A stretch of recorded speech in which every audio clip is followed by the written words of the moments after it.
आर्थिक सुनामी आ रही है, भयंकर आर्थिक सुनामी अब आ रही है। ऐसी इकोनॉमिक क्राइसिस आएगी हिंदुस्तान में जो आपने अपने लाइफ में नहीं देखी हो। इसको अब कोई रोक नहीं सकता है। चीफ इलेक्शन कमिश्नर के मैसेजेस मेरे पास आ रहे हैं। Head of intelligence system, senior judiciary, सारों के सारे रिवोल्ट कर रहे हैं, इंफॉर्मेशन दे रहे हैं। क्या हो रहा है? सिस्टम अंदर से ऐसे हिल रहा है पूरा। मोदी जी के बारे में, शाह जी के बारे में, उनके बेटों के बारे में, मिनिस्टर्स के बारे में, अजीत डोवल के बारे में पूरा इंफॉर्मेशन है। धड़ाधड़ धड़ाधड़ धड़ाधड़ हमारे सिस्टम से आ रहा है। मेरे पास मोदी जी के पर इतना इंफॉर्मेशन है। मोदी जी जानते हैं, मैं भी जानता हूं। और आप देखना, मेरे अंदाजे से, मेरा असेसमेंट है, 1 साल के अंदर मोदी जी प्राइम मिनिस्टर नहीं होंगे। क्या किसी बच्चे का कोई डॉक्टर दोबारा पैर तोड़ सकता है क्योंकि उसे कम पैसे मिले थे? दिल्ली में 21 लोगों की मौत हो गई। ट्रिपल इंजन की सरकार है। सरकार से कोई सवाल पूछ रहा है? और सोचिए, बिहार के मुजफ्फरपुर हॉस्पिटल में आग लग जाती है। इस देश में बाबा के नाम पर कि मेरे सपने में भगवान आते हैं, राधा रानी आते हैं, रेप किया जाता है, बलात्कार किया जाता है। सोचिए, अंधविश्वास और कर्मकांड ने किस तरह से इस देश को जकड़ रखा है। और इस देश में 15 लाख करोड़ का भी फ्रॉड हो सकता है। कोई 1 रुपए का कारोबार न करे और कहे कि 15 लाख करोड़ का टर्नओवर है और उसमें LIC का पैसा लगाओ, 10% हिस्सेदारी हो, यह आपको झकझोरता नहीं है। और सोचिए, जिस देश का RBI झूठ बोलने पर उतारू हो जाए। सवाल है कि जब ब्लूमबर्ग ने कहा कि मई के महीने में सोना बेचा गया है, तो आप अप्रैल तक का ही क्यों दे रहे हैं बैंक स्टेटमेंट? आप मई तक का दीजिए, दूध का दूध और पानी का पानी हो जाएगा। राहुल गांधी के खुलासे से हरकंप है। राहुल गांधी ने कहा है कि इस देश में आर्थिक सुनामी आने वाली है और तमाम इंस्टीट्यूशन, चाहे वो चुनाव आयोग हो, चाहे जुडिशियरी हो, चाहे इंटेलिजेंस हो, उनके लोग उनको मैसेज कर रहे हैं। बस चारों तरफ चुप्पी है। तो इस देश के टीवी अखबार में, क्या इस देश के टीवी अखबार में वो ताकत नहीं रही कि वो सरकार से सवाल पूछे? ये सच्चाई नहीं है। सच्चाई है कि जो सरकार की जाति है, जो RSS की जाति है, वही टीवी अखबार वालों की जाति है और वो अपनी जाति की सरकार बचा रहे हैं। मैं बार बार कह रहा हूँ, ये देश जातिवाद की वजह से बर्बाद है, सांप्रदायिकता की वजह से बर्बाद है और अंधविश्वास की वजह से बर्बाद है। और सवाल है कि इन तीनों का लाभार्थी कौन है? वो आप हमें कमेंट में जरूर बताइएगा। नमस्कार, मैं शंभू कुमार सिंह और आप देख रहे हैं नेशनल दस्तक। देश में बड़ी आर्थिक सुनामी आने वाली है।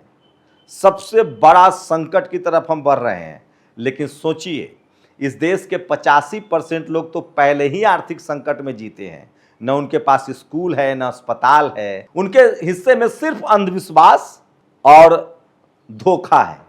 उनका क्या बिगड़ जाएगा? लेकिन उसी पर देश टिका हुआ है। सोचिए, भारत का चावल चीन लौटा देता है, भारत का आम जापान लौटा देता है, और देश में क्या चल रहा है?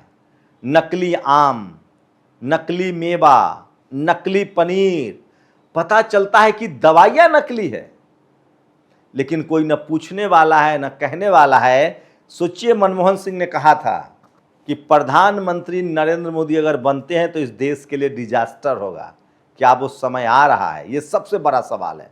सवाल है कि RBI पर जब आरोप लगा कि उसने सोना बेचा है 1 लाख करोड़ का और उसने जवाब भी दिया, तो वो बैंक स्टेटमेंट, सोचिए, कहा जा रहा है कि सोना बिका है मई में, RBI बैंक स्टेटमेंट दे रहा है कि नहीं अप्रैल तक का ये बैंक स्टेटमेंट है। अरे मई का बैंक स्टेटमेंट दो। ये बड़ा सवाल है। लेकिन इस देश के टीवी अखबार, जाति विशेष के पत्रकार जो हैं, वो RBI की बात को अंतिम सत्य मान रहे हैं, लेकिन वो ये भी नहीं देख रहे हैं कि बैंक स्टेटमेंट क्या कह रहा है। इतना तो अंधा देश नहीं है। अब एक नया सेबी ने खुलासा किया है। 15 लाख करोड़ का ये शख्स, देखिए, कोई मेहता है, ये सोने का कारोबारी, एक्सपोर्ट इंपोर्ट, 15 लाख करोड़ का ये टर्नओवर दिखाता था। अब आप कहेगा कि कितना भी करोड़ दिखा ले, इससे देश को क्या नुकसान है? 10% जो इसकी कंपनी में पैसा है वो LIC का है। LIC, वही सरकारी LIC। सोचिए, और किन बैंकों का पैसा लगा होगा? आप कागज पर टर्नओवर दिखाएंगे और कारोबार ही नहीं चलेगा तो पैसे पेड़ पर नहीं लगते हैं। यही बात कही थी मनमोहन सिंह ने कि पैसे पेड़ पर नहीं लगते हैं। सोचिए, यही टीवी अखबार होता था। कोयला घोटाला सही था, झूठ था। विनोद राय CAG का झूठ, बाद में उसने माफी मांगी। 2G घोटाला झूठ था, विनोद राय का झूठ। टीवी अखबार ने कोई वेरीफाई किया था? आंदोलन खड़ा हो गया था, 500 लोगों के आंदोलन को पूरे देश में दिखाया गया। क्या किसी टीवी अखबार के पत्रकार और मीडिया हाउस ने माफी मांगी? क्योंकि एक पढ़ा लिखा प्रधानमंत्री को आपने इंसल्ट किया, जो कहता था कि पैसे पेड़ पर नहीं उगते हैं, उसको बनाना पड़ता है और उसका खामियाजा इस देश के लोगों को भोगना पड़ेगा। इसलिए प्रधानमंत्री मनमोहन सिंह ने कहा था कि नरेंद्र मोदी का प्रधानमंत्री बनना इस देश के लिए डिजास्टर होगा, और वो आज हो रहा है। सवाल है कि प्रधानमंत्री जवाब क्यों नहीं दे रहे हैं। आज मैं प्रधानमंत्री का ट्वीट देख रहा था कि खगड़िया से पूर्णिया तक 4 लेन सड़क बनेगी। सोचिए, 4 लेन सड़क के लिए प्रधानमंत्री को ट्वीट करना पड़ रहा है। एक पुलिस अधिकारी कह रहा है राष्ट्र के नाम संबोधन में कि तेल बचाइए। क्या हालात हो गए हैं। टीवी अखबार फैक्ट भी चेक नहीं कर रहा है। आरबीआई ने जो स्टेटमेंट जारी किया है वो अप्रैल तक का है, जबकि ब्लूमबर्ग कह रहा है कि सोना मई में बिका है। अगर ब्लूमबर्ग झूठ बोल रहा है तो आप बैंक स्टेटमेंट जारी कर दीजिए। उस पर आरबीआई गवर्नर का हस्ताक्षर तक नहीं है। सोचिए, ये चल रहा है देश में। 15 लाख करोड़ का फर्जी कंपनी चलाया जा रहा है। पहले भी 10 लाख करोड़ रुपए इस देश के धन्ना सेठों को राइट ऑफ किया गया है। सोचिए क्या हालत हो गई है देश की। अब इस देश की राजधानी दिल्ली में 21 लोग एक होटल में जलकर मर जाते हैं। कोई मुख्यमंत्री, कोई मेयर, कोई सिस्टम से सवाल नहीं पूछता है। सब नॉर्मल है। अब कोई दिक्कत नहीं इस देश में। अब एबनॉर्मल क्या है? सरकार से सवाल पूछना। इस देश में एबनॉर्मल क्या है? मजदूरों की बात करना, छात्रों की बात करना। सीबीएसई का एग्जाम, 5.5 लाख बच्चों का फ्यूचर बर्बाद हो गया। नीट का एग्जाम, 23 लाख बच्चों का फ्यूचर बर्बाद हो गया। एक और महाराष्ट्र की ब्राह्मण समाज की छात्रा ने अपनी जिंदगी त्याग दी। कितने छात्र नहीं रहे दुनिया में। आप सोचिए, कोई सवाल पूछा जा रहा है? किसी के पास फुर्सत है, वक्त है?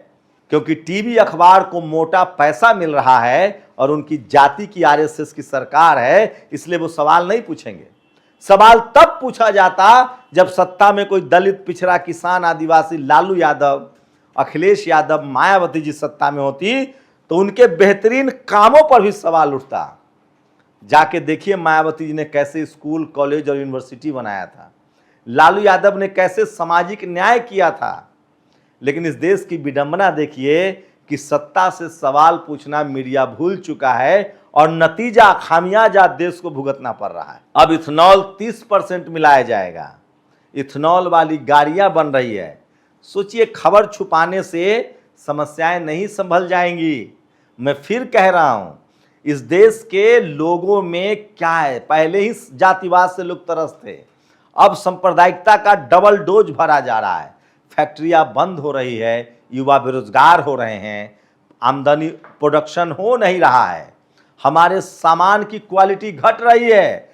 देश में ही खाने पीने की मिलावट है। कोई कह दे कि ये पनीर असली है, दूध असली है। सोचिए, दुनिया भर में हमारे सामान की कोई वैल्यू नहीं है। जापान आम लेने से मना कर रहा है, चीन हमारा चावल लेने से मना कर रहा है। सोचिए, आज बिजनेस क्या है? कमोडिटी, जो खाने पीने की चीज है, उसकी क्वालिटी गिरती जा रही है क्योंकि उसमें जहर मिलाया जा रहा है। कोई पूछने वाला नहीं है। आप गाड़ी बना नहीं रहे हैं, हम सिर्फ खरीदार बन के रह गए हैं। मोबाइल चीन का खरीदेंगे और यहां अंधविश्वास और कर्मकांड फैलाएंगे। गाड़ी, टेक्नोलॉजी सब विदेशी, यहां अंधविश्वास और कर्मकांड फैलाएंगे। स्कूल नहीं खुलेगा, कॉलेज नहीं खुलेगा, रिसर्च सेंटर नहीं खुलेगा। लिथियम का जमाना है। दुनिया बैटरी बना रही है कि 1 मिनट में, 2 मिनट में, 3 मिनट में रिचार्ज हो। हम सिर्फ खरीदार जब बन जाएंगे तो कोई भी दुनिया का देश हमारे यहाँ इन्वेस्टमेंट नहीं करेगा।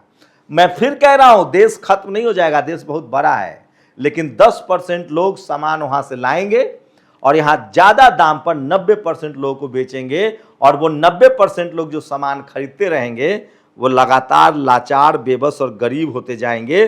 देश फिर भी चलता रहेगा, लेकिन देश के युवाओं को मौका नहीं मिलेगा क्योंकि देश को पढ़ाई लिखाई से दूर कर दिया गया है। और उसके बाद रोज आग लगते रहेंगे, रोज अंधविश्वास कर्मकांड पर रेप होता रहेगा। अब विदेशी निवेशकों को सरकारी बॉन्ड से होने वाले मुनाफे पर कैपिटल गेन्स टैक्स नहीं देना होगा। दुनिया भर के इन्वेस्टर्स हमारे देश से पैसा निकाल रहे हैं। अब सरकार कह रही कि भैया आप पैसा लगाओ, हम टैक्स नहीं लेंगे, और आप टैक्स भरते भरते मर जाइए। राजेश एक्सपोर्ट का 15 लाख करोड़ का स्कैम स्पष्ट संकेत है सरकार की पारदर्शिता, सिस्टम और इकबाल सब ध्वस्त हो रहा है। सोचिए किस तरह 5 सालों का खुला खेल किया। 5 साल से आदमी 15 लाख करोड़ का फर्जीवाड़ा दिखा रहा था। और फाइनेंशियल एक्सपर्ट आप लोग अब सावधान रहें, लाखों करोड़ों के घपले पर पर्दा डालने और डायवर्जन के लिए 2 करोड़ का ऑपरेशन होने वाला है। सोचिए, मंदिर बनाने के लिए चंदा लेकर पत्नी के नाम कलाली रजिस्ट्री जमीन, नाम पुजारी अरुणेंद्र पांडे। क्या करेगा आदमी, यही सब करेगा। एक और नीच डॉक्टर, सोचिए इसका नाम सुनिए, ये डॉक्टर जो है पीके चतुर्वेदी, एक मासूम बच्ची का पैर का कुछ ऑपरेशन था, 8,000 रुपये पर बात हुई, पैसा कम पड़ गया तो उसके पैर को तोड़ दिया। और ये देखिए जातिवाद, सांप्रदायिकता और अंधविश्वास ने कैसे इस देश के नदियों का बेड़ा गर्क कर दिया है। ये तमाम सवाल है जो पूछे जा रहे हैं। 1 लाख किलो सोना मित्रों, देश का 1 लाख किलो सोना भाजपा ने बेच दिया।